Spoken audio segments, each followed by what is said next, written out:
നമസ്കാരം. ഇലക്ഷൻ ഡിബേറ്റിലേക്ക് സ്വാഗതം.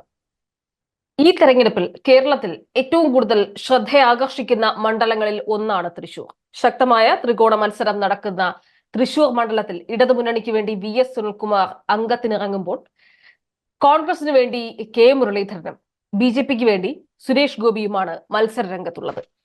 തൃശൂർ ഇതുവരെയും കേരളത്തെ സംബന്ധിച്ചിടത്തോളം കേരളത്തിൽ ഇതുവരെയും എത്ര സുവർണാവസരങ്ങൾ ലഭിച്ചിട്ടും ഇതുവരെയും BJPക്ക് പച്ച തൊടാൻ കഴിയാത്ത ഒരിടത്ത് ഇക്കുറി തൃശൂരിൽ സുരേഷ് ഗോപിയെ ഇറക്കി ആ ഒരു ചരിത്രം മാറ്റി എഴുതുക എന്ന ഉദ്ദേശത്തോടു കൂടിയാണ് BJP മുന്നോട്ട് പോകുന്നത്. അതേസമയം ഏറ്റവും ജനകീയനായ തൃശൂർക്കാരെ സംബന്ധിച്ചിടത്തോളം ജനകീയനായ നേതാവായ സുനിൽകുമാറിനെ ഇറക്കിയാണ് ഇപ്പോൾ ഇടതുപക്ഷം മത്സര രംഗം പിടിച്ചിരിക്കുന്നത്. K മുരളീധരൻ തൃശൂറുകാർക്ക് സുപരിചിതനാണ്. K മുരളീധരനാണ് ശക്തനായ UDF സ്ഥാനാർത്ഥിയായി മത്സരരംഗത്തുള്ളത്. ഈ തെരഞ്ഞെടുപ്പിലെ സാധ്യതകൾ എന്തൊക്കെ? തൃശൂർ മണ്ഡലം ആർക്കൊപ്പം നിൽക്കും? തൃശൂരിൽ ആരാണ് കരകയറാൻ പോകുന്നത് എന്ന് ചർച്ച ചെയ്യുന്നു നമ്മൾ ഈ നിമിഷത്തിൽ. കോൺഗ്രസിന് വേണ്ടി CC ശ്രീകുമാർ, ഒപ്പം തന്നെ CPI ഇടതുമുന്നണിയുടെ സ്ഥാനാർത്ഥി CPI ആണ്. CPIക്കാണ് ഇക്കുറി CPI ആണ് അവിടെ മത്സരിക്കുക. തൃശൂർ മണ്ഡലം CPIയുടെ മണ്ഡലമാണ്. CPIയുടെ പ്രതിനിധിയായി ശ്രീ N അരുൺ, ഒപ്പം തന്നെ BJPയുടെ പ്രതിനിധിയായി പ്രിന്റു മഹാദേവ് എന്നിവരാണ് ചർച്ചയിൽ. ആദ്യം CC ശ്രീകുമാറിലേക്ക്. ശ്രീകുമാർ, TN പ്രതാപൻ മാറുന്നു, പകരം K മുരളീധരൻ വരുന്നു. ഇപ്പോൾ K മുരളീധരൻ, TN പ്രതാപൻ ഏറ്റവും കൂടുതൽ തൃശ്ശൂരിൽ കോൺഗ്രസ് ലഭിച്ച ഏറ്റവും വലിയ ഭൂരിപക്ഷത്തിൽ ജയിച്ചാണ് TN പ്രതാപൻ പാർലമെന്റിലേക്ക് പോയത്. പക്ഷെ തൃശ്ശൂരിന്റെ ചരിത്രം എന്ന് പറഞ്ഞാൽ K മുരളീധരന്റെ പിതാവായ K കരുണാകരനെ പോലും തോൽപ്പിച്ച ചരിത്രമുള്ള ഒരു മണ്ഡലമാണ്. കോൺഗ്രസിന്റെ പ്രതീക്ഷകൾ എന്താണ്? കോൺഗ്രസ് ഈ തെരഞ്ഞെടുപ്പിൽ കേരളത്തിൽ ഐക്യ ജനാധിപത്യ മുന്നണിയും അതിന്റെ ദേശീയ തലത്തിലുള്ള മുന്നണിയായ ഇന്ത്യ മുന്നണിയുടെ നേതൃത്വത്തിലാണ് കോൺഗ്രസ് ഈ തെരഞ്ഞെടുപ്പിനെ മത്സരിക്കുന്നത്. ഈ തെരഞ്ഞെടുപ്പിൽ കേരളത്തിൽ തൃശൂർ പാർലമെന്റ് നിയോജകമണ്ഡലത്തിൽ ഐക്യ ജനാധിപത്യ മുന്നണി സ്ഥാനാർത്ഥിയായി മത്സരിക്കുന്നത് K മുരളീധരനാണ്.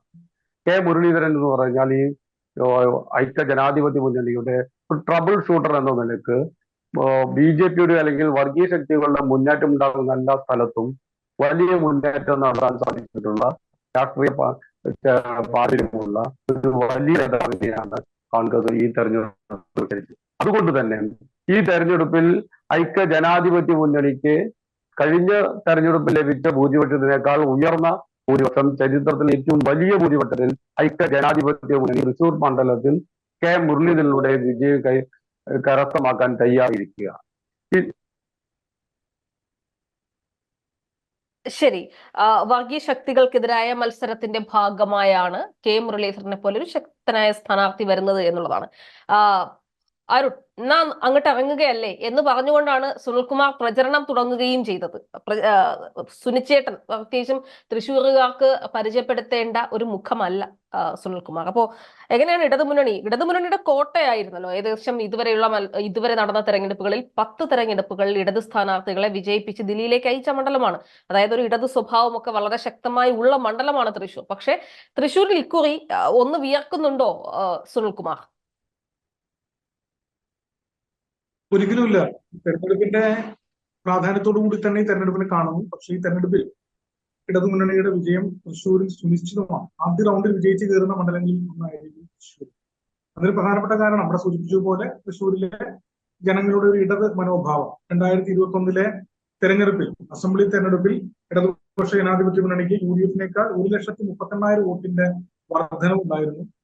അതുപോലെ തന്നെ തൃശ്ശൂരിൽ സമീപകാലത്ത് നടന്ന തദ്ദേശ സ്വയംഭരണ സ്ഥാപനങ്ങളാണെങ്കിലും തൃശ്ശൂരിന്റെ പൊതു സ്വഭാവമാണെങ്കിലും നിയമസഭാ മണ്ഡലങ്ങളെ പ്രതിനിധിക്കുന്ന MLA-മാരാണെങ്കിലും അതെല്ലാം, അതുപോലെ തൃശ്ശൂർ കോർപ്പറേഷൻ ഉൾപ്പെടെ തൃശ്ശൂർ ജില്ലാ പഞ്ചായത്ത് ഉൾപ്പെടെ ഇടതുപക്ഷ ജനാധിപത്യ മുന്നണി അതിന് നേതൃത്വം നൽകുന്നു എന്നുള്ളത് കൊണ്ട് തന്നെ ഇടതുപക്ഷത്തിന്റെ ഒരു സുനിശ്ചിതമായ മണ്ഡലമാണ്. കഴിഞ്ഞ പ്രാവശ്യം ശബരിമല വിഷയത്തിന്റെ പശ്ചാത്തലത്തിൽ വിശ്വാസികളുടെ വോട്ട് ഇടതുപക്ഷത്തിൽ നിന്ന് അകറ്റുവാൻ പല പ്രചരണങ്ങളിലൂടെ ചില ശക്തികൾക്ക് സാധിച്ചു എന്നുള്ളത് കൊണ്ടാണ് LDF ഒരു പരാജയം ഉണ്ടാകുന്ന സാഹചര്യം ഉണ്ടായത്. അതുകൊണ്ട് തന്നെ ഇടതുപക്ഷ ജനാധിപത്യ മുന്നണി ഏറ്റവും വിജയസാധ്യതയുള്ള, ഏറ്റവും ജനകീയനായിട്ടുള്ള ഒരു സ്ഥാനാർത്ഥിയെ തന്നെ തൃശ്ശൂരിന്റെ ചരിത്രത്തിൽ തന്നെ ഏറ്റവും വലിയ ഭൂരിപക്ഷത്തിലാണ് പക്ഷെ കഴിഞ്ഞ പ്രാവശ്യം TN പ്രതാപൻ ദില്ലിയിലേക്ക് പോയത്. തൃശ്ശൂർ മാത്രമല്ലല്ലോ, ഇടതുപക്ഷത്തിന്റെ ഏറ്റവും ശക്തി കേന്ദ്രമായിട്ടുള്ള 1.5 ലക്ഷം വോട്ടിന് പരാജയപ്പെട്ട ഒരു തെരഞ്ഞെടുപ്പായിരുന്നു. ആ തെരഞ്ഞെടുപ്പിന്റെ സാഹചര്യങ്ങൾ ഒന്നും തന്നെ ഇപ്പോൾ കേരളത്തിൽ ഇല്ല. പ്രത്യേകിച്ചും എത്രമാത്രം ജനങ്ങളെ തെറ്റിദ്ധരിപ്പിച്ചു എന്നതിന്റെ ഒരു ഒരു ഒരു പ്രതിഷേധം കൂടി ഈ തെരഞ്ഞെടുപ്പിൽ വിശ്വാസികളുടെ ഭാഗത്തു നിന്ന് ഉണ്ടാകും എന്നുള്ളതാണ് ഇടതുപക്ഷ ജനാധിപത്യത്തിന് പ്രതീക്ഷിക്കുന്നത്. ശരി, പ്രിന്റു മഹാദേവ്, ഇപ്പോൾ ഈ തെരഞ്ഞെടുപ്പിൽ സുരേഷ് ഗോപി ഈ തെരഞ്ഞെടുപ്പിന് കുറെ അധികം നാളുകൾക്ക് മുൻപ് തന്നെ ഈ തെക്കൻ കേരളത്തിലുള്ള സുരേഷ് ഗോപി ഇപ്പോൾ ഈ പറഞ്ഞതുപോലെ തൃശൂർ മണ്ഡലത്തിലുണ്ട്. വളരെ സജീവമായി വിഷു കൈനീട്ടം കൊടുക്കുക, അങ്ങനെയുള്ള കുറേയധികം പരിപാടികളൊക്കെ ആയിട്ട് നമ്മളൊക്കെ പണ്ട് കോളേജിലൊക്കെ കണ്ടിട്ടുണ്ടല്ലോ, ഇങ്ങനെയുള്ള ചില തെരഞ്ഞെടുപ്പ് നാടക ഗിമ്മിക്കുകൾ, അങ്ങനെയുള്ള കുറേ പരിപാടികളൊക്കെ ആയിട്ട് തൃശ്ശൂരിൽ സുരേഷ് ഗോപി വളരെ സജീവമായി തന്നെയുണ്ട്. പക്ഷേ സുരേഷ് ഗോപി ഒരു ശക്തനായ എതിരാളിയായി വരും എന്ന് പ്രതീക്ഷിക്കുന്ന ഇടത്ത് നിന്ന് ഇപ്പോൾ കാര്യങ്ങൾ ഇപ്പോൾ സുനിൽകുമാറും കെ മുരളീധരനും തമ്മിലുള്ള മത്സരം എന്ന നിലയിലേക്ക് തൃശ്ശൂരിലെ തെരഞ്ഞെടുപ്പ് ചിത്രം മാറിയിട്ടുണ്ടോ? അങ്ങനെയില്ല. ബി ജെ പിയെ സംബന്ധിച്ചിടത്തോളം ബി ജെ പി വിജയിക്കുമെന്ന് ഉറപ്പുള്ള ഒരു സീറ്റാണ് തൃശ്ശൂർ. അതിന് അടിസ്ഥാനപരമായി ഞങ്ങൾ അങ്ങനെ ഉറച്ചു പറയാനുള്ള ചില കാരണങ്ങളുണ്ട്. ഒന്ന്, നമുക്കറിയാം, സിറ്റിംഗ് എം പി ആയിരുന്ന TN പ്രതാപൻ, അദ്ദേഹം പരാജയം ഭയന്നുകൊണ്ടും ജനരോഷം ഭയന്നുകൊണ്ട് അദ്ദേഹം പിന്മാറുന്നു, അല്ലെങ്കിൽ അദ്ദേഹത്തെ പിന്മാറാൻ കോൺഗ്രസ്സുകാർ ആവശ്യപ്പെടുന്നു, ഹൈക്കമാൻഡ് ആവശ്യപ്പെടുന്നു. അദ്ദേഹത്തെ വളരെ നമുക്കറിയാം ഒരു രാഷ്ട്രീയ മര്യാദയില്ലാതെ പ്രചരണം ആരംഭിച്ച അദ്ദേഹത്തെ 3.5 ലക്ഷത്തോളം പോസ്റ്ററിൽ ഒട്ടിക്കുന്നു, അദ്ദേഹത്തെ മാറ്റുന്നു. ആ സമയത്ത് കെ മുരളീധരൻ വരുന്നു. മുരളീധരൻ വരുമ്പോൾ അദ്ദേഹം ജയിക്കാനല്ല വരുന്നത്, അദ്ദേഹം പറയുന്നത് BJP തോൽപ്പിക്കാൻ എന്നാണ് അദ്ദേഹം പറയുന്നത്. മറ്റൊരു കാര്യം, ഇന്ന് കരിവന്നൂർ ബാങ്ക് അടക്കമുള്ള വിഷയങ്ങൾ സുനിൽകുമാർ മന്ത്രി എന്ന രീതിയിൽ, കാർഷിക മന്ത്രി എന്ന രീതിയിൽ അദ്ദേഹം നടത്തിയിട്ടുള്ള പദ്ധതികൾ, തൃശ്ശൂരിൽ നടത്തിയ എല്ലാ പദ്ധതികളും പരാജയമായിരുന്നു. 20 കോടിയോളം പദ്ധതികൾ, ഹണി പാർക്ക് അടക്കമുള്ള പദ്ധതികൾ പരാജയമായിരുന്നു. മറ്റൊന്ന്, നമുക്കറിയാം, ഇവിടുത്തെ സാധാരണ 3 സെന്റ് കർഷകന് അനുകൂലമായിരുന്ന, നമുക്കറിയാം, ഈ കാർഷിക ലോണുമായി ബന്ധപ്പെട്ടിട്ട് ഉള്ള 4% പലിശയുമായി ബന്ധപ്പെട്ടുള്ള കാർഷിക ലോൺ അടക്കമുള്ള കാര്യങ്ങളെ നേരിട്ട് കേന്ദ്ര സർക്കാരിനും RBIക്കും എഴുതിക്കൊണ്ട് അത് മുടക്കിയിട്ടുള്ള ഒരാളാണ് ഈ സുനിൽകുമാർ. അപ്പൊ അത് ജനകീയൻ എന്ന് പറയുന്നത് ഒരു മന്ത്രി എന്ന രീതിയിൽ പരാജയവും, ജനങ്ങൾക്കിടയിൽ ശക്തന്മാർക്കിടയിൽ ആളുകൾക്കിടയിൽ പോയിരുന്ന് ചായ കുടിക്കുന്നതല്ലല്ലോ വികസനം, അല്ലെങ്കിൽ സുനിലേട്ട എന്ന് പറഞ്ഞുകൊണ്ട് റൗണ്ടിനകത്ത് നടക്കുന്നതല്ലല്ലോ വികസനം. സുരേഷ് ഗോപിയെ സംബന്ധിച്ചിടത്തോളം അദ്ദേഹം തെക്കനോ വടക്കനോ ഒന്നും അങ്ങനെ പറയാൻ സാധിക്കില്ല.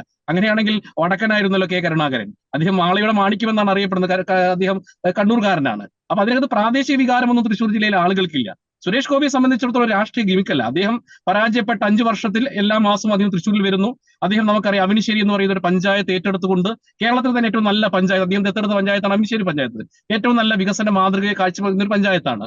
അതോടൊപ്പം തന്നെ നമുക്കറിയാം ഒരു വിഷു കൈനീട്ടത്തിന്റെ ഗിമിക്ക് മാത്രമല്ല, ശക്തൻ സ്റ്റാൻഡ്, തൃശ്ശൂരിന്റെ ഒരു മുഖമാണ് ശക്തൻ സ്റ്റാൻഡ്. ആ ശക്തൻ സ്റ്റാൻഡിനോട് ചേർന്നുള്ള ശക്തൻ മാർക്കറ്റ്, അദ്ദേഹത്തിന്റെ പണം 1 കോടി രൂപ കൊടുത്ത് അദ്ദേഹം അവിടെ നടത്തിയിട്ടുള്ള മാർക്കറ്റിനെ നവീകരിക്കാനുള്ള ശ്രമങ്ങൾ, അതോടൊപ്പം തന്നെ അദ്ദേഹത്തിന്റെ കയ്യിലെ പണം ഉപയോഗിച്ചുകൊണ്ടും അല്ലാതെയും അദ്ദേഹത്തിന്റെ MP ഫണ്ട്, അദ്ദേഹം ഒരു രാജ്യസഭ MP ആണ്, എങ്കിൽ പോലും തൃശ്ശൂരിന്റെ ക്ഷേമത്തിന് വേണ്ടി കഴിഞ്ഞ 5 വർഷമായിട്ട് നിലകൊള്ളുന്ന ഒരാളാണ് നമ്മുടെ സുരേഷ് ഗോപി. അതുകൊണ്ട് അദ്ദേഹത്തിന് പ്രാദേശിക വികാരമോ അല്ലെങ്കിൽ സുനിൽകുമാറും മുരളീധരനുമാണല്ലോ മത്സരം. ഇവിടെ മത്സരം സത്യത്തിൽ സുനിൽകുമാറും സുരേഷ് ഗോപിയാണെന്നുള്ളതാണ് ഞങ്ങളുടെ ഒരു കാഴ്ചപ്പാട്. അതിനകത്ത് സുരേഷ് ഗോപി അതിനൊരു മറുപടി ഒന്ന് കോൺഗ്രസ്സുകാരുടെ കയ്യിൽ നിന്ന് വാങ്ങിക്കോട്ടെ. ശ്രീ CC ശ്രീകുമാർ, സുരേഷ് ഗോപിയും സുനിൽകുമാറും തമ്മിലാണോ മത്സരം ഇപ്പോ? അത് BJPയുടെ ഒരു സ്വപ്നം മാത്രം. ഇവിടെ മത്സരം നടക്കുന്നത്, കേരളത്തിൽ മത്സരം നടക്കുന്നത് ഐക്യ ജനാധിപത്യ മുന്നണിയും ഇടതുപക്ഷ ജനാധിപത്യ മുന്നണിയുമാണ്. 20 സീറ്റിലും മത്സരം നടക്കും. അതിനകത്ത് BJP സ്വപ്നം കണ്ടുകൊണ്ടിരിക്കും.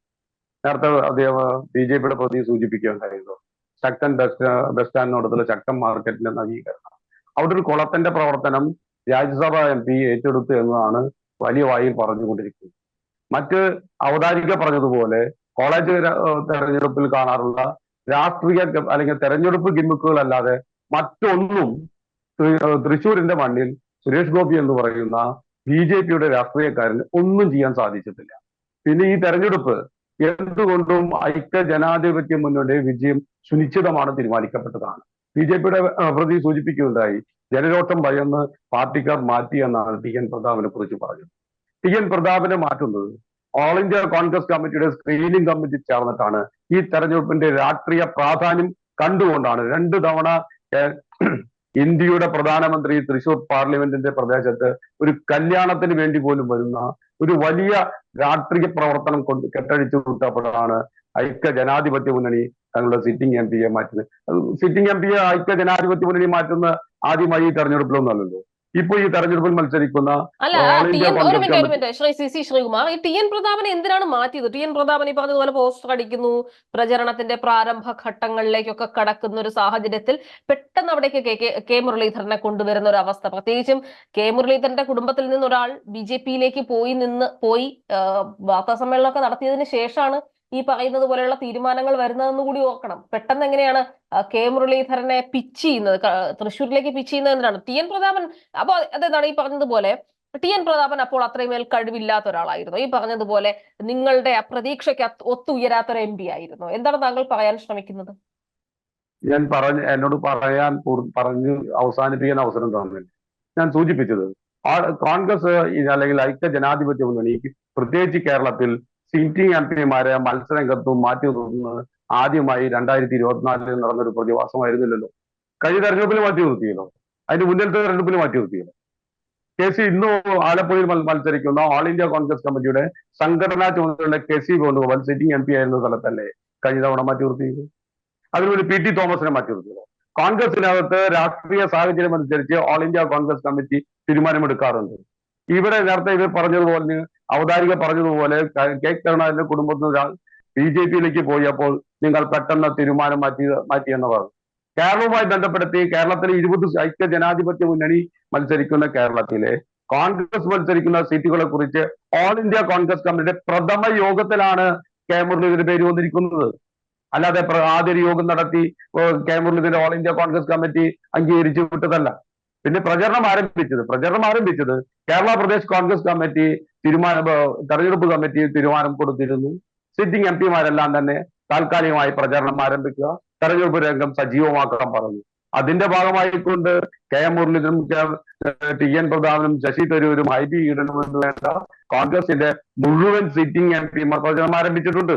അതില്ല നിങ്ങൾ പറയുന്നില്ല. പക്ഷേ അന്തിമ തീരുമാനം വരേണ്ടത് ഓൾ ഇന്ത്യ കോൺഗ്രസ് കമ്മിറ്റിയാണ്. ഓൾ ഇന്ത്യ കോൺഗ്രസ് കമ്മിറ്റി തൃശ്ശൂരിലെ തെരഞ്ഞെടുപ്പ് ഒന്നുകൂടി കടുപ്പിക്കാൻ വേണ്ടി, അതായത് രാഷ്ട്രീയ നേതാക്കളിൽ ഏറ്റവും ഉയർന്ന തലത്തിൽ തന്നെ സ്വന്തം മുൻ KPCC പ്രസിഡന്റിനെ ഇവിടെ മത്സരിപ്പിക്കാൻ തീരുമാനിച്ചതാണ്. അതിനെ ചെറിയ തലത്തിൽ അല്ലെങ്കിൽ തൃശ്ശൂർ പൂരപ്പറമ്പിന്റെ വലുപ്പത്തിൽ അത്തരം ഒരു ക്യാൻവാസിൽ നിന്ന് പരിമിതപ്പെടുത്തി ചർച്ച ചെയ്യരുതെന്ന് മാത്രമാണ് സൂചിപ്പിക്കുന്നത്. ശരി, ആയിക്കോട്ടെ. ശ്രീ N. അരുൺ, ഈ പറഞ്ഞതുപോലെ സുനിൽകുമാർ ഇപ്പോൾ BJP പ്രതിനിധി ആരോപിച്ച ഒരു ആക്ഷേപമുണ്ടല്ലോ. സുനിൽകുമാർ എന്ത് വികസന പ്രവർത്തനമാണ്? കൃഷി മന്ത്രിയായിരുന്നു സുനിൽകുമാർ. ഇതിനു മുൻപ് കഴിഞ്ഞ മന്ത്രിസഭയിൽ 1ാം പിണറായി സർക്കാരിൽ കൃഷി വകുപ്പ് കൈകാര്യം ചെയ്തിരുന്ന മന്ത്രിയായിരുന്നു. സുനിൽകുമാർ തീർത്തും പരാജയമായിരുന്നു. ആളുകളോട് സംസാരിക്കുകയും ചായക്കടയിൽ നിന്ന് വർത്താനം പറയുകയും ചെയ്യുക എന്നുള്ളതല്ലല്ലോ വികസന പ്രവർത്തനം. അപ്പോ ഈ പറഞ്ഞതുപോലെ അവിടെ ഒപ്പം തന്നെ ഈ BJP പ്രതിനിധി പറഞ്ഞ മറ്റൊരു കാര്യം, ഇവിടെ മത്സരം നടക്കുന്നത് BJP-യും ഇടതുമുന്നണിയും തമ്മിലാണ് എന്നാണ്. ആണോ? അങ്ങനെയാണോ കാര്യങ്ങൾ? ഞാൻ ആദ്യം BJP പ്രതിനിധി പറഞ്ഞ അഭിപ്രായത്തെ കുറിച്ചൊന്നും എന്റെ മറുപടി. ഈ VS സുനിൽകുമാർ മന്ത്രിയായിരുന്ന സമയത്തോ അതിനുശേഷമോ ഉയർത്തിയിട്ടുള്ള ഒരു വാദഗതിയോ ആരോപണമോ അല്ല. അദ്ദേഹം തൃശ്ശൂരിൽ സ്ഥാനാർത്ഥിയായി വന്ന ശേഷമാണ് ഇത്തരത്തിലുള്ള ചില ആരോപണങ്ങളുമായി ചില ബോധപൂർവ്വം രംഗത്ത് വന്നിട്ടുള്ളത്. VS സുനിൽകുമാറിന്റെ നേതൃപാഠവും അദ്ദേഹം ഒരു ചുമതല ഏറ്റെടുത്താൽ അദ്ദേഹം എത്രമാത്രം അത് ആത്മാർത്ഥമായി ചെയ്യും എന്നതിനെ കുറിച്ചും കേരളത്തിലെ ജനങ്ങൾക്കറിയാം, വിശേഷിച്ച തൃശ്ശൂരിലെ ജനങ്ങൾക്ക് വളരെ നല്ല ബോധ്യമുണ്ട്. അതുകൊണ്ട് തന്നെയാണ് തൃശ്ശൂരിൽ മത്സരിച്ച ഘട്ടങ്ങളിലെല്ലാം VS സുനിൽകുമാറിന് വൻ വിജയം ഉണ്ടാകുന്ന സാഹചര്യം ഉണ്ടായി.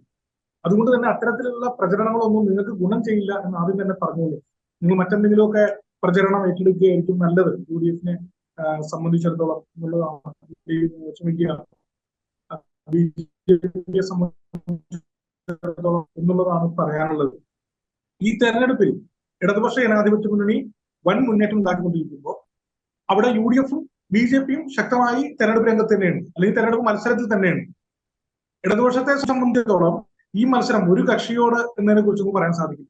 പ്രത്യേകിച്ച് ഇടതുപക്ഷത്തെ സംബന്ധിച്ചിടത്തോളം ഇപ്പോൾ UDF-ന്റെ സ്ഥാനാർത്ഥിയായിട്ടുള്ള മുരളീധരൻ തൃശ്ശൂരിനെ സംബന്ധിച്ചിടത്തോളം ഇവിടെ പ്രിയ സുഹൃത്ത് സൂചിപ്പിച്ചതുപോലെ ശക്തനായ കരുത്തനായ ഒരു സ്ഥാനാർത്ഥിയല്ല. മുരളീധരനേക്കാൾ മെച്ചപ്പെട്ട സ്ഥാനാർത്ഥി സിറ്റിംഗ് MP തന്നെ ആയിരുന്നു എന്നുള്ളതാണ് വസ്തുത. അതിന് പ്രധാനപ്പെട്ട കാരണം മുരളീധരനെ എല്ലാ ഘട്ടങ്ങളിലും കൈവിട്ടിട്ടുള്ള ഒരു ജില്ലയാണ് തൃശ്ശൂർ. ഒന്നാമത് 1998 മുരളീധരൻ ലോക്സഭാ തെരഞ്ഞെടുപ്പിൽ മത്സരിക്കുമ്പോൾ അവിടെ VV രാഘവനോട് വൻ പരാജയം ഏറ്റുവാങ്ങുന്ന സാഹചര്യം ഉണ്ടായി. അതിനുശേഷം 2004 വീണ്ടും ഒരു ഉപതെരഞ്ഞെടുപ്പിൽ മത്സരിക്കാൻ മുരളീധരൻ വീണ്ടും തൃശ്ശൂരിലേക്ക് എത്തുകയാണ്. മന്ത്രിയായിരിക്കുകയാണ്, KPC പ്രസിഡന്റ് ആയിരിക്കെ മന്ത്രി സ്ഥാനം ഏറ്റെടുത്തുകൊണ്ട് മത്സരിക്കാൻ വന്ന ആ ഉപതെരഞ്ഞെടുപ്പിൽ തൃശ്ശൂർ ലോക്സഭാ മണ്ഡലത്തിന്റെ ഭാഗമല്ല, തൃശ്ശൂർ ജില്ലയിൽ വടക്കാഞ്ചേരിയിൽ അവിടെയും വലിയ പരാജയം ഏറ്റുവാങ്ങുന്ന സാഹചര്യം ഉണ്ടായി. തൃശ്ശൂര് മുരളീധരനെ സംബന്ധിച്ചിടത്തോളം മെച്ചപ്പെട്ട ഒരു മണ്ണല്ല എന്നുള്ളതാണ് വസ്തുത. അദ്ദേഹത്തിന്റെ പിതാവ് സഹോദരി തോറ്റയിലേക്ക് ഞാൻ കടക്കുന്നില്ല, അത് വ്യക്തിപരമായി അദ്ദേഹത്തിന്റെ കുറവായി കണക്കാക്കുന്നുമില്ല. പക്ഷേ തൃശ്ശൂരിലെ ജനങ്ങൾക്ക് ഒരു പ്രിയമുള്ള സ്ഥാനാർത്ഥിയോ നേതാവോ അല്ല മുരളീധരൻ എന്നുള്ളതാണ് വസ്തുത. അതിനോടൊപ്പം തന്നെ ചേർത്ത് പറഞ്ഞുകൊള്ളട്ടെ, മുരളീധരൻ അത്രയും കരുത്തനായ നേതാവായിട്ട് ഈ ഘട്ടത്തിൽ ചിലപ്പോൾ കോൺഗ്രസ് പ്രതിനിധികൾ പറഞ്ഞേക്കാം. ഇതിനു മുൻപ് പറയുന്ന ഒരു സ്ഥിതി ഉണ്ടായിരുന്നില്ല. കാരണം KPC പ്രസിഡന്റായിരുന്ന അദ്ദേഹം പരാജയപ്പെട്ട ശേഷം ഒരു പാർട്ടി ഉണ്ടാകുന്നു. കേരളത്തിൽ ഏറ്റവും കൂടുതൽ പാർട്ടികളുടെ സംസ്ഥാന അധ്യക്ഷ സ്ഥാനം വഹിച്ചിട്ടുള്ള ഒരു നേതാവ് കൂടിയാണ് ശ്രീ K മുരളീധരൻ. അതുകൊണ്ട് തന്നെ ഈ തെരഞ്ഞെടുപ്പിലൊക്കെ ഇടതു സ്ഥാനാർത്ഥിയിൽ നിന്നും എത്രമാത്രം പിന്നിലായിരിക്കും മുരളീധരൻ എന്നുള്ള കാര്യം വ്യക്തമാണ്. അതിനോടൊപ്പം തന്നെ സുരേഷ് ഗോപി എന്ന് പറയുന്ന സ്ഥാനാർത്ഥി തെരഞ്ഞെടുപ്പ് കാലമാകുമ്പോൾ ഒരു 5-6 മാസക്കാലം മുമ്പ് ഒരു മാനേജ്മെന്റ് സംഘത്തെ കൊണ്ടുവന്ന് ഒരു PR ടീമിനെ കൊണ്ടുവന്ന് കുറച്ച് ചേർന്ന് പറഞ്ഞുകൊള്ളട്ടെ, ഇവിടെ അദ്ദേഹം പറയുകയുണ്ടായി നിരവധിയായിട്ടുള്ള MP ഫണ്ട് ഉപയോഗിച്ച് നിരവധിയായിട്ടുള്ള വികസന പ്രവർത്തനങ്ങൾ നടത്തിയിട്ടുണ്ട്. സുരേഷ് ഗോപി തൃശ്ശൂർ 28 പദ്ധതികളിലായിട്ട് 2,89,00,000 രൂപയുടെ വികസന പ്രവർത്തനമാണ് നടത്തിയിട്ടുള്ളത്. അതിൽ 1 കോടി രൂപ ശക്തൻ തമ്പുരാൻ വികസനത്തിന് വേണ്ടിയാണ് കൊടുത്തിട്ടുള്ളത്. ശക്തൻ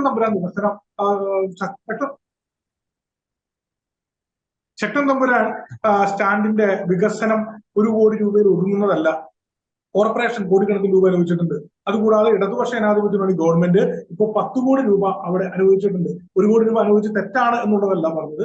തൃശ്ശൂരിൽ മത്സരിക്കാൻ തീരുമാനിച്ച അസംബ്ലി ഉൾപ്പെടെ അതിനുശേഷം ഇപ്പോൾ ലോക്സഭയിൽ ഉൾപ്പെടെ മത്സരിക്കാൻ തീരുമാനിച്ചിട്ടുള്ള ഒരു സ്ഥാനാർത്ഥി എന്ന നിലയിൽ, ഒരു രാജ്യസഭാ അംഗം എന്ന നിലയിൽ ഒരു മെച്ചപ്പെട്ട ഒരു പ്രവർത്തനമൊന്നും തൃശ്ശൂരിൽ തൃശ്ശൂരിൽ അദ്ദേഹം കാഴ്ചവെച്ചിട്ടില്ല എന്നുള്ളതാണ് താങ്കൾ പറയുന്നത്. ദയവായി തുടരുക അരുൺ, ഞാൻ വരാം.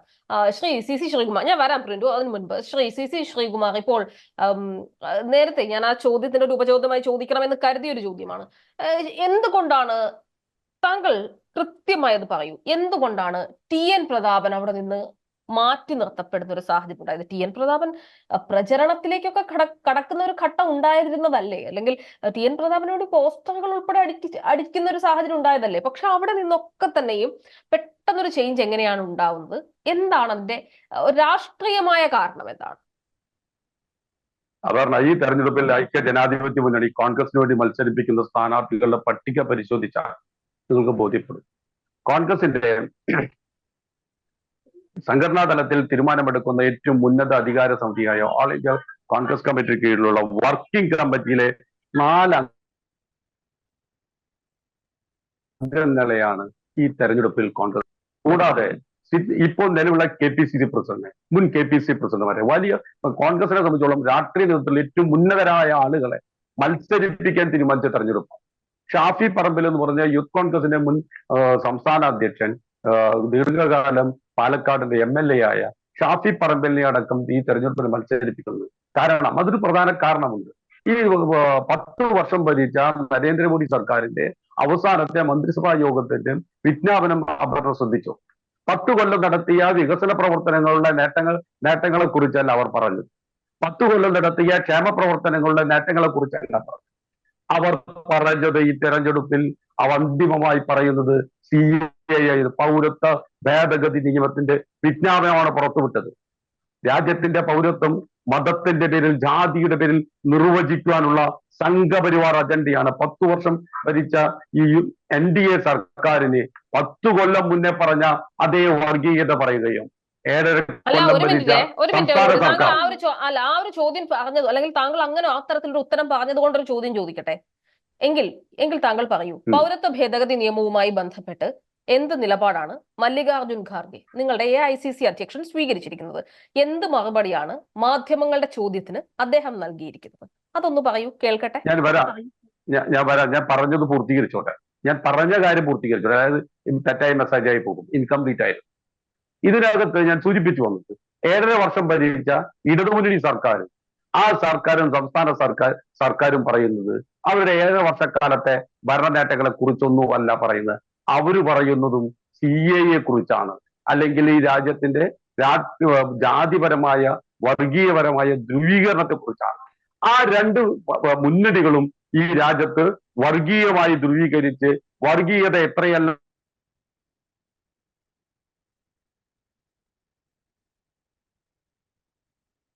ശ്രീകുമാർ, താങ്കളുടെ ശബ്ദം മുറിഞ്ഞു പോയിട്ടുണ്ട്. താങ്കൾ പറയുന്നത് പൂർത്തിയാക്കാൻ താങ്കൾക്ക് കഴിഞ്ഞിട്ടില്ല. ഞാൻ വരാം, താങ്കളിലേക്ക് വരാം. അല്പസമയത്തിനകം എനിക്ക് താങ്കളിലേക്ക് തിരിച്ചെത്താൻ കഴിയും എന്നാണ് ഞാൻ പ്രതീക്ഷിക്കുന്നത്. വരാം താങ്കളിലേക്ക്. ശ്രീ പ്രിന്റു മഹാദേവ്, ഈ പറഞ്ഞതുപോലെ എന്തിന് തൃശ്ശൂരിലെ ജനങ്ങൾ സുരേഷ് ഗോപിയെ തിരഞ്ഞെടുക്കണം? എന്താണ് തൃശ്ശൂരിലെ ജനങ്ങൾക്ക് മുന്നിൽ സുരേഷ് ഗോപിക്ക് വെക്കാൻ കഴിയുന്ന വാഗ്ദാനങ്ങൾ ഇപ്പോൾ? തൃശ്ശൂരിലെ ജനങ്ങൾക്ക് മുമ്പിൽ സുരേഷ് ഗോപിക്ക് വെക്കാനുള്ള ഏറ്റവും പ്രധാനപ്പെട്ട കാര്യം എന്ന് പറയുന്നത് 10 വർഷമായി നരേന്ദ്രമോദി ഈ രാജ്യത്ത് നടപ്പിലാക്കുന്ന വികസന നേട്ടങ്ങളാണ്. തൃശ്ശൂരിലെ ഓരോ വീട്ടിൽ ചെന്ന് കഴിഞ്ഞാലും നരേന്ദ്രമോദിയുടെ വികസന നേട്ടം കിട്ടാത്ത ഒരു വീട് പോലും ഇല്ല. ഒന്ന്. രണ്ടാമത്, തൃശ്ശൂർ നഗരം അമൃത് നഗരം പദ്ധതി പ്രകാരം 400 കോടി രൂപയുടെ പദ്ധതിയാണ് തൃശ്ശൂർ നഗരത്തിന് മാത്രമായിട്ട് കേന്ദ്ര സർക്കാർ നൽകിയിട്ടുള്ളത്. ഒരുപക്ഷെ ഇന്ത്യയിൽ തന്നെ ഒരു മെട്രോപൊളിറ്റൻ സിറ്റിയായി മാറേണ്ട ഈ തൃശ്ശൂർ മണ്ഡലത്തെ ഈ മാറി മാറി ഭരിക്കുന്ന ഇടത് വലത് മുന്നണികൾ തൃശ്ശൂരിന്റെ ഒരു സാംസ്കാരിക നഗരം എന്ന രീതിയിലോ അദ്ദേഹത്തിന്റെ സാധ്യതകൾ ഒരു തരത്തിലും പ്രയോജനപ്പെടുത്തിയിട്ടില്ല. ഇപ്പോൾ 400 കോടിയുടെ വികസന പദ്ധതികൾ നരേന്ദ്രമോദി സർക്കാർ അമൃത പദ്ധതി പ്രഖ്യാപിച്ച ശേഷമാണ് ഏതെങ്കിലും തരത്തിലുള്ള വികസനമൊക്കെ തൃശ്ശൂർ കാണാൻ സാധിക്കുന്നത്. അതിനു പുറമെയാണ് ഞാൻ പറഞ്ഞ 1 കോടി നൽകിയിട്ടുള്ളത്. ഇപ്പൊ നേരത്തെ ഈ 5 വർഷമായിട്ടുള്ള MP ആയിട്ടുള്ള പ്രതാപൻ, ഈ ശ്രീകുമാർ ആദരണീയനായിട്ടുള്ള CC അദ്ദേഹം ജില്ലാ പഞ്ചായത്ത് പ്രസിഡന്റൊക്കെ ആയിരുന്ന ഒരാളാണ്. നമുക്ക് കൃത്യമായിട്ട് അറിയുന്ന ഒരു തൃശ്ശൂരിലെ വേണ്ടപ്പെട്ട അറിയപ്പെടുന്ന കുഴപ്പമില്ലാതെ അദ്ദേഹം പറയട്ടെ, ഈ പ്രതാപൻ തൃശ്ശൂരിലെ നഗരത്തിന് വേണ്ടി തൃശ്ശൂരിന് വേണ്ടി നടത്തിയിട്ടുള്ള ഒരു പദ്ധതി അദ്ദേഹം പറയട്ടെ. അതുപോലത്തെ സുനിൽ കുമാർ ഈ കാര്യക്ഷമമായി നടത്തിയിട്ടുള്ള ഒരു പദ്ധതി നേരത്തെ അരുൺകുമാർ പറയട്ടെ. പറയാൻ സാധിക്കില്ല. പദ്ധതികൾ ഇവർ നടപ്പിലാക്കിയിട്ടുണ്ട്. ആ പദ്ധതികൾ ഇപ്പൊ നോക്കി, ഞാൻ ഹണി പാർക്ക് പദ്ധതി എന്ന പേരിൽ 20 കോടി ചെലവാക്കിക്കൊണ്ട് മണ്ണൂത്തി ഭാഗങ്ങളിൽ നടത്തിയിട്ടുള്ള പദ്ധതി, അവിടെ ഇന്ന് ആ ഹണി പാർക്കും ഇല്ല, അവിടുത്തെ പ്രധാനമന്ത്രി നരേന്ദ്രമോദിയുടെ വികസന പ്രവർത്തനങ്ങൾ എന്താണ്? കഴിഞ്ഞ 40 വർഷത്തിനിടയിൽ ഏറ്റവും വലിയ തൊഴിലില്ലായ്മ നിരക്ക് അനുഭവിച്ചുകൊണ്ടിരിക്കുന്ന രാജ്യം, ആഗോള പട്ടിണി സൂചികയിൽ മുന്നോട്ട് കുതിച്ചുകൊണ്ടിരിക്കുന്ന രാജ്യം, കഴിഞ്ഞിട്ടില്ല എത്ര കാര്യങ്ങൾ. രാജ്യത്തിന്റെ ചരിത്രത്തിൽ ആദ്യമായി കർഷകർ നിരത്തിലിറങ്ങി സമരം ചെയ്യുന്ന സാഹചര്യം. ഇതൊക്കെയാണോ നിങ്ങൾ പറഞ്ഞുകൊണ്ടിരിക്കുന്ന വികസനം? അല്ല, അതിന് കൃത്യമായിട്ട് പറയാം. ഈ ആഗോള ഇൻഡെക്സ് സൂചിക നിശ്ചയിക്കുന്നത് UN ഒന്നുമല്ലല്ലോ. UN അനുബന്ധമായിട്ടുള്ള കോൺഗ്രസ് അനുകൂല ഏജൻസികൾ നടത്തുന്ന ഇൻഡെക്സ് സൂചികക്കകത്ത് പാകിസ്ഥാനേക്കാളും ബംഗ്ലാദേശിലാണ് നമ്മുടെ രാജ്യം എന്ന് പറയുന്നതിൽ എന്തർത്ഥമാണ് അപർണാജി ഉള്ളത്? ഈ ഇൻഡെക്സ് സൂചിക ആധികാരികമായിട്ട് UN പ്രഖ്യാപിക്കേണ്ടതല്ലേ? UN അനുബന്ധമായിട്ട് പ്രഖ്യാപിക്കുന്ന 2000-ഓളം ഏജൻസികളുണ്ട്. ആ ഏജൻസികളെ സംബന്ധിച്ചിടത്തോളം ഫണ്ടിങ് നടക്കുകയാണ്. അവരെ ഫണ്ടിങ് വേണം. ഇന്ത്യ ദാരിദ്ര്യ രാജ്യമാണ്. അവർക്ക് വിദേശ രാജ്യങ്ങളിൽ ഫണ്ട് വേണം. കോൺഗ്രസ് പറഞ്ഞിട്ടാണ് ഈ പറയുന്ന പട്ടിക പുറത്തിറക്കിയതെന്ന് കൂടി പറഞ്ഞു കളയല്ലേ? അങ്ങനെയൊന്നും ഞാൻ പറയില്ല. ഞാൻ പറയുന്ന UN ഔദ്യോഗികമായിട്ടുള്ള ഒരു ഏജൻസി അല്ലല്ലോ പറഞ്ഞത്. ഞാൻ UN-മായി അനുബന്ധമായിട്ടുള്ള പ്രവർത്തിക്കുന്ന നിരവധി NGOs ഉണ്ട്. NGOസിന്റെ റിപ്പോർട്ട് പ്രകാരം ബംഗ്ലാദേശിനേക്കാളും പാകിസ്ഥാനിനേക്കാളും ലോകത്തിൽ 5ാമത്തെ സാമ്പത്തിക ശക്തിയായിട്ടുള്ള ഇന്ത്യ പുറകിലാണെന്നാണ് നിങ്ങൾ പറയുന്നത്. അത് ഈ അരിയാഹാരം കഴിക്കുന്ന ഒരാൾക്ക് വിശ്വസിക്കാൻ സാധിക്കുമോ? ഇനി രണ്ടാമത്തെ കാര്യം നിങ്ങൾ പറഞ്ഞല്ലോ, ഈ തൊഴിൽ ദാരിദ്ര്യ നിരക്കിൽ ഇന്ത്യ പുറകിലാണെന്ന്. നിങ്ങൾ മനസ്സിലാക്കണം, അതിന്റെ ഒരു കണക്ക് പരിശോധിക്കുമ്പോൾ ഈ 18 വയസ്സ് കഴിഞ്ഞ് 25 വയസ്സ് വരെയുള്ള ആളുകളുടെ ഒരു മാനദണ്ഡമാണ്. പണ്ട് കാലഘട്ടത്തിൽ 10ാം ക്ലാസ് കഴിഞ്ഞാൽ ഇന്ത്യയിലെ ജനങ്ങൾ തൊഴിലിടങ്ങളിലേക്കാണ് പോവുക. പക്ഷെ ഇന്ന് അങ്ങനെയല്ല. ഇന്ന് ഈ നരേന്ദ്രമോദി സർക്കാർ വന്നതിന് ശേഷം 5.8 കോടി അഭ്യസ്തവിദ്യരായിട്ടുള്ള ചെറുപ്പക്കാരിൽ നിന്ന് ഡിഗ്രി ലെവലിലേക്ക് 10.8 കോടി ആളുകളെ മാറ്റിയിട്ടുണ്ട്. അതായത് ഒരു 23-22 വയസ്സ് വരെ ഈ രാജ്യത്തെ ജനങ്ങൾ വിദ്യാഭ്യാസം ചെയ്യുകയാണ് മാഡം. ആ വിദ്യാഭ്യാസം ചെയ്യുന്ന ആളുകളുടെ കണക്ക് പരിശോധിച്ചിട്ടാണ് നിങ്ങൾ 18 to 23 വയസ്സുള്ള ആളുകളെ ടോട്ടൽ എണ്ണം കണക്കാക്കിയിട്ട് നിങ്ങൾ പറയുന്നത് തൊഴിൽ ദാരിദ്ര്യ നിരക്കിൽ നിങ്ങൾ തൊഴിൽ നിരക്കിൽ നിങ്ങൾ താഴോട്ട് പുറകിൽ പോകുന്നത്. സത്യത്തിൽ രാജ്യത്തിന് വിദ്യാഭ്യാസം നൽകുന്നുവെങ്കിൽ, അല്ല, നിങ്ങൾ ഈ പറയുന്നത് പോലെ സോക്കോൾഡ് വിദ്യാഭ്യാസം നിങ്ങൾ നൽകുന്നുവെങ്കിൽ, പ്രത്യേകിച്ചും ഏറ്റവും കൂടുതൽ ഗ്രാജുവേറ്റ്സിന്റെ എണ്ണം ഇന്ത്യയിൽ കൂടുകയാണ് എങ്കിൽ സ്വാഭാവികമായും അവർക്ക് അതിനനുസരിച്ചുള്ള തൊഴിൽ സൗകര്യം ഒരുക്കുക എന്നുള്ളതാണല്ലോ ഒരു രാജ്യത്തിന്റെ ഭരണകൂടം ചെയ്യേണ്ട പ്രധാന പരിപാടി. പക്ഷെ അത് ചെയ്യുന്നില്ല എന്നുള്ളത് കൊണ്ടാണല്ലോ 35 വർഷത്തിനിടയിലെ 40 വർഷത്തിനിടയിലെ ഏറ്റവും വലിയ തൊഴിലില്ലായ്മ നിരക്ക് ഈ രാജ്യം മേഡം, ഞാൻ തൊഴിലില്ലായ്മ നിരക്കിന്റെ ശതമാനത്തിന്റെ കണക്ക് എങ്ങനെ വന്നു എന്നതിന്റെ ആധികാരികതയാണ് ഞാൻ പറഞ്ഞത്. 16 വയസ്സ് മുതൽ 23 വയസ്സ് വരെയുള്ള ഈ രാജ്യത്തിലെ യുവതയുടെ 27% ആളുകളുണ്ട്. ആ 27% ആളുകൾ വിദ്യാഭ്യാസം ചെയ്യുകയാണ് മേഡം. ഇനി നിങ്ങൾ 2 വർഷം കഴിയട്ടെ, ഇവർക്ക് തൊഴിൽ കിട്ടും. ഈ കേരളത്തിൽ മാത്രം 25 ലക്ഷം പേർക്ക് സ്റ്റാർട്ടപ്പ് പദ്ധതികളിലൂടെ തൊഴിൽ നൽകിയ സർക്കാരാണ് നരേന്ദ്രമോദിയത്. ഇനി അതൊക്കെ പോട്ടെ, നമ്മൾ ആദരണീയനായിട്ടുള്ള TN പ്രതാപന്റെ മകൻ, അദ്ദേഹത്തിന്റെ മകൻ പഠിച്ചത് ലണ്ടനിൽ പഠിച്ച് ലണ്ടനിൽ അവിടെ പോയിട്ട് നിൽക്കുകയല്ല ചെയ്തത്. നരേന്ദ്രമോദിയുടെ സ്റ്റാർട്ടപ്പ് പദ്ധതി പ്രകാരം ഈ തൃശ്ശൂർ ജില്ലയിൽ അദ്ദേഹം ഒരു വികസനമൊന്നും ഉണ്ടായിട്ടില്ല. അദ്ദേഹത്തിന്റെ മകൻ ഒരു മൈ റേഡിയോ എന്ന് പറയുന്ന ഒരു സ്റ്റാർട്ടപ്പ് പദ്ധതി തുടങ്ങി. അത് നരേന്ദ്രമോദി പദ്ധതിയുടെ ഭാഗമായിട്ടാണ് അദ്ദേഹം തുടങ്ങിയത്. അപ്പൊ ഇങ്ങനെയുള്ള വികസനമാണ് ഞങ്ങൾ കൊണ്ടുവരുന്നത്. അപ്പൊ സ്വാഭാവികമായിട്ട് പിന്നെ മറ്റൊരു കാരണം അദ്ദേഹം പറഞ്ഞല്ലോ, ഈ 3 തവണ പ്രധാനമന്ത്രി ഇവിടെ വന്നതിന്റെ ഫലമായിട്ടാണ് പ്രതാപനെ മാറ്റിയത്. അങ്ങനെയാണെങ്കിൽ 4 തവണ തിരുവനന്തപുരത്ത് വന്നിട്ടുണ്ടല്ലോ. അങ്ങനെയാണ് ശശി തരൂരിനെ മാറ്റണ്ടേ? മാറ്റിയില്ലല്ലോ. 3 തവണ പ്രധാനമന്ത്രി തൃശ്ശൂർ വന്നതിന്റെ രാഷ്ട്രീയ പശ്ചാത്തലമാണെങ്കിൽ 4 തവണ തിരുവനന്തപുരത്ത് വന്നിട്ടുണ്ട്, 3 തവണ പത്തനംതിട്ട വന്നിട്ടുണ്ട്, അവിടുത്തെ മാറ്റിയിട്ടല്ലോ. ഇവിടെ ഒരു പിന്നോക്ക ജാതിയിൽപ്പെട്ട ഒരു മുക്കുവ സമുദായത്തിൽപ്പെട്ട ഒരാളെന്ന രീതിയിൽ അദ്ദേഹത്തിനെ കറിവേപ്പില പോലെ എടുത്തെറിയുകയാണ് കോൺഗ്രസ് നേതൃത്വം നൽകിയത്. ശ്രീകുമാർ മറുപടി. BJP പ്രതിനിധി പറഞ്ഞ സ്റ്റാർട്ടപ്പ് കമ്പനി അത് ആര് തുടങ്ങിയതാ പറഞ്ഞ്? ഹലോ, ഇവിടെ എത്ര സ്റ്റാർട്ടപ്പ് പദ്ധതികൾ ഉണ്ടായിരുന്നു സാർ? നരേന്ദ്രമോദി വരുന്നതിനേക്കാൾ മുമ്പ് എത്ര സ്റ്റാർട്ടപ്പ് പദ്ധതികൾ ഉണ്ടായിരുന്നു? TN പ്രതാപന്റെ മകൻ ആരംഭിച്ച എന്ത് കമ്പനിയോട് സ്റ്റാർട്ടപ്പ് കമ്പനി തുടങ്ങി? സ്നേഹപൂർവ്വം ചാരിറ്റബിൾ ട്രസ്റ്റ്. അല്ല, സ്വന്തം കയ്യിലെ പണം കൊണ്ടാണ് സാർ തുടങ്ങിയിട്ടുള്ളത്. എന്റെ ചോദ്യമാണ്, മൈ റേഡിയോ അദ്ദേഹത്തിന്റെ സ്വന്തം കയ്യിലെ പണം കൊണ്ടാണ് തുടങ്ങിയിട്ടുള്ളത്. മറുപടി ഞാൻ പറയാം. സ്നേഹപൂർവ്വം ചാരിറ്റബിൾ ട്രസ്റ്റ്, എഡ്യൂക്കേഷൻ ചാരിറ്റബിൾ ട്രസ്റ്റിക്കുള്ള ഒരു സംരംഭമാണത്. അത് TN പ്രതാപന്റെ വ്യക്തിപരമോ അല്ലെങ്കിൽ കുടുംബപരമോ അല്ല. അതിലെ ട്രസ്റ്റിലെ അംഗങ്ങളാണ് അതിനകത്തുള്ളത്. തെറ്റായൊരു മെസ്സേജ് പറയില്ല. നിങ്ങൾ രണ്ടാമത്തെ ചർച്ചയ്ക്കകത്താണ് ഇത് പറയുന്നത്. സ്നേഹപൂർവ്വം എഡ്യൂക്കേഷൻ ചാരിറ്റബിൾ ട്രസ്റ്റിന് കീഴിലാണ്. ആ ചാരിറ്റബിൾ ട്രസ്റ്റ് ഇതിനു മുന്നിൽ നടത്തിയ പ്രവർത്തനം എന്ന് അറിയുമോ? നമ്മുടെ അപർണ അറിയേണ്ടതാണ്. നമ്മുടെ സ്കൂൾ യുവജനോത്സവം ഉണ്ടല്ലോ, അതിന്റെ സംസ്ഥാന തലത്തിൽ മാത്രമാണ് 101 പവന്റെ കപ്പുള്ളത്. 101 ഗ്രാമിന്റെ സ്വർണ്ണ കപ്പ് തൃശ്ശൂർ ജില്ലയിലുണ്ട്. അത് കൊടുത്തു. ഞാൻ ജില്ലാ പഞ്ചായത്ത് പ്രസിഡന്റ് ആയിരിക്കുമ്പോൾ അത് കൊടുത്തു. ഈ TN പ്രതാപൻ നേതൃത്വം കൊടുക്കുന്ന സ്നേഹപൂർവ്വം ചാരിറ്റബിൾ ട്രസ്റ്റാണ്. ആ ട്രസ്റ്റിന് നടന്നിട്ടുണ്ട്. അതൊരു പദ്ധതി മാത്രമാണ് ഈ പറയുന്ന മൈ റേഡിയോ. അല്ലാതെ BJP പറയുന്ന പോലെ TN പ്രതാപന്റെ മകൻ ഈ സ്റ്റാർട്ടപ്പ് കമ്പനി ആരംഭിച്ചതിന്റെ ഭാഗമായി തുടങ്ങിയതല്ല. രണ്ടാമതുണ്ട്, ഈ TN പ്രതാപന്റെ വികസന പ്രക്രിയയുമായി ബന്ധപ്പെട്ടാണ് ചർച്ച. ഞാൻ ചോദിക്കട്ടെ, ഈ കഴിഞ്ഞ 5 വർഷക്കാലത്തെ MP മാർക്ക് എത്ര രൂപയാണ്? 25 കോടി രൂപയാണ് കൊടുക്കാൻ MP ഫണ്ട് അനുവദിക്കേണ്ടത്. അനുവദിക്കപ്പെട്ടത് എത്രയാ? 17 കോടി രൂപ. ആ 17 കോടി രൂപ കൂടാതെ അതിന് മുന്നിൽ ഉണ്ടായിരുന്ന CPIയുടെ MP CN ജയദേവൻ അദ്ദേഹത്തിന്റെ കാലത്തെ ചെലവഴിക്കാതെ പോയ 2.5 കോടി രൂപ അടക്കം 19 കോടി രൂപ അതിന്റെ പലിശയും അടക്കം 19.25 കോടി രൂപയുടെ പദ്ധതിക്ക് 100% അതിന്റെ ഭരണാനുമതി മേടിച്ചിട്ടാണ് TN പ്രതാപൻ പോകുന്നത്. അല്ലാതെ നിങ്ങൾ പറയുന്നത് പോലെ പ്രധാനമന്ത്രി പദ്ധതി വന്നു, ആ പദ്ധതിയാണ് ഈ രാജ്യത്തിന്റെ മുഴുവൻ നേട്ടങ്ങൾക്ക് നേതൃത്വം കൊടുക്കുന്നു പറഞ്ഞാൽ ആരാണ് വിശ്വസിക്കുക? ഇത് പറയുമ്പോൾ നമുക്ക് മനസ്സിൽ കടന്നു വരുന്നത് ഇന്ത്യൻ കറൻസി എന്ന് പറയുന്നത് RBI ഇറക്കുന്നതാ. RBI ഇറക്കുന്ന എല്ലാ ഇന്ത്യൻ കറൻസിയും നമ്മൾ സ്വന്തമാക്കിയത് നമ്മുടെ പോക്കറ്റില്ല. ഈ RBI പറയാണ് അത് എന്റെ ആണെന്ന് പറഞ്ഞാൽ നിങ്ങൾ അംഗീകരിച്ചു കൊടുക്കില്ലല്ലോ. അതുപോലെയാണ് സെൻട്രൽ ഗവൺമെന്റ് പ്രോജക്റ്റ് വരുമ്പോ അത് നരേന്ദ്രമോദി എന്ന് പറയുന്ന, നിങ്ങൾ വേണമെങ്കിൽ 19.25 കോടി രൂപ അനുവദിച്ച അതും നരേന്ദ്രമോദിയുടെ അക്കൗണ്ടിലേക്ക് നിങ്ങൾ പറയും. അത് നിങ്ങൾ രാഷ്ട്രീയ കോടി ചെലവഴിക്കുന്നതിന് വേണ്ടി ഒരു MP ആവശ്യമില്ലല്ലോ സാർ. എത്ര എയിംസ് പോലെയുള്ള പദ്ധതികൾ, കാർഷിക സർവകലാശാല ആസ്ഥാനം ഈ തൃശ്ശൂരാണ്. അതുമായി ബന്ധപ്പെട്ടുള്ള വികസനവുമായി ബന്ധപ്പെട്ട ഇന്റർനാഷണൽ അഗ്രികൾച്ചർ യൂണിവേഴ്സിറ്റി എത്ര പ്രോജക്റ്റുകൾ കൊണ്ടുവരാം. സാംസ്കാരിക ഒരു കാര്യം സൂചിപ്പിച്ച് പറയാം. ഒരു കാര്യം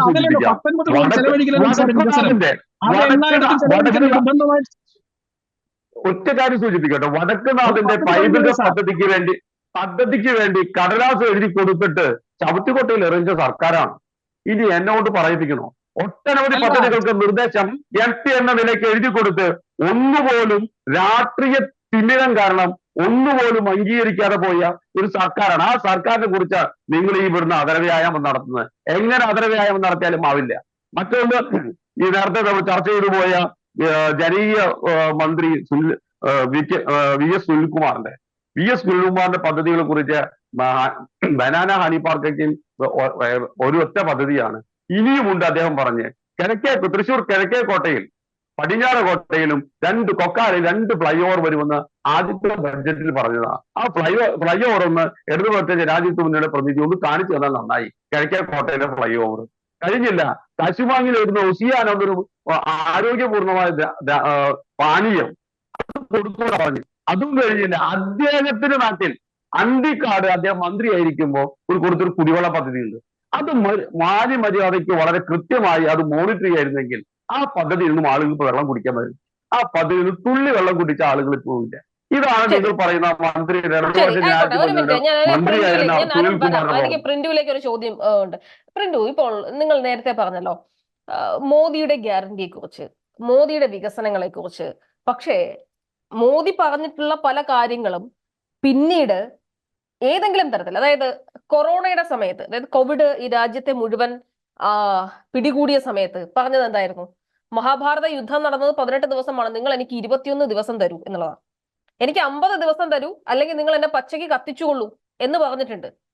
2022 ആകുമ്പോഴേക്കും, അതായത് 2017 പാർലമെന്റിൽ പറഞ്ഞൊരു കാര്യമുണ്ട്, 2022 ആകുമ്പോഴേക്കും ഇന്ത്യയിലെ കർഷകരുടെ വരുമാനം 5 ഇരട്ടിയാക്കും. ഇതൊക്കെയാണ് മോദി നൽകുന്ന വാഗ്ദാനങ്ങളും ഗ്യാരണ്ടിയും. ഇതിൽ ഏതാണ് പാലിക്കപ്പെട്ടത്? അല്ല, എന്താ കർഷകരുടെ വാഗ്ദാനം 5 ഇരട്ടിയാക്കാനുള്ള കർഷക ബില്ല് കൊണ്ടുവന്നല്ലോ മാഡം. അങ്ങ് കൃത്യമായിട്ട് ഞാൻ പറയാം, അന്ധമായിട്ടുള്ള രാഷ്ട്രീയത്തെ മാറ്റി നിർത്തി അങ്ങ് വളരെ വർഷക്കാലത്തെ എക്സ്പീരിയൻസ് ഉള്ള ഒരു മാധ്യമ പ്രവർത്തകയല്ലേ. സത്യസന്ധമായിട്ട് നിങ്ങൾ കർഷക ബില്ല് ഒന്ന് പരിശോധിച്ചു നോക്കൂ. ഇടനിലക്കാരിൽ നിന്ന് കർഷകനെ മോചിപ്പിച്ച് കൃത്യമായിട്ട് കർഷകൻ നിശ്ചയിക്കുന്ന അവൻ പണം കൃത്യമായിട്ട്, കാരണം നമുക്കറിയാം ഇന്ത്യ മഹാരാജ്യത്തിന്റെ കർഷകരെ ചൂഷണം ചെയ്യുന്ന ഇടനിലക്കാരാണ്. ഇപ്പൊ ഡൽഹി സമരം വന്നത് കർഷകരാണോ? ഇടനിലക്കാരും വൻകിട കുത്തക മുതലാളിമാരും അവർ ബെൻസുകാരിൽ വന്ന് സമരം നടന്നറിയാം.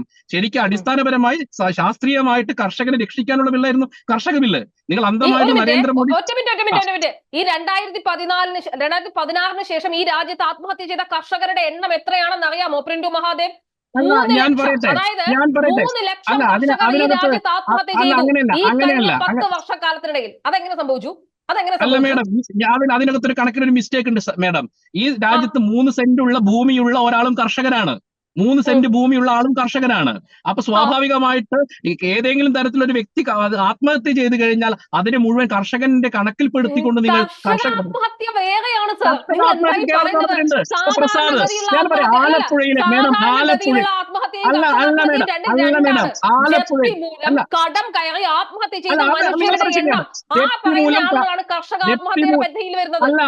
അത് കാരണമുണ്ട്. ജപ്തി മൂലം, കടം മൂലം കർഷകർ. ഓക്കെ, പ്രിന്റുവിലേക്ക് വരാം എന്ന് തോന്നുന്നു അല്പസമയത്തിനകം. ഓക്കെ, അരുൺ, ഈ പറയുന്നത് പോലെ മോദിയുടെ വികസനം, മോദി നടത്തിയിട്ടുള്ള വികസന പ്രവർത്തനങ്ങൾ, ഇങ്ങനെയുള്ള കുറെ കാര്യങ്ങൾ പറഞ്ഞുകൊണ്ടാണ് BJP ഈ തെരഞ്ഞെടുപ്പിനെ നേരിടുന്നത്. പക്ഷെ തിരിച്ചു ചോദ്യങ്ങൾ ചോദിക്കുന്ന സമയത്ത് ഈ പറയുന്ന കുറെ അധികം പൊള്ളത്തരങ്ങൾ, ആ പൊള്ളത്തരങ്ങൾ ഇപ്പോൾ പ്രത്യേകിച്ചും BJP മുന്നോട്ട് വെക്കുന്ന പൊള്ളത്തരങ്ങൾ പൊളിക്കാൻ ഇപ്പോൾ കോൺഗ്രസിനും ഒപ്പം തന്നെ ഇടതുമുന്നണിക്കും കഴിയുന്നുണ്ടോ തൃശ്ശൂരിൽ?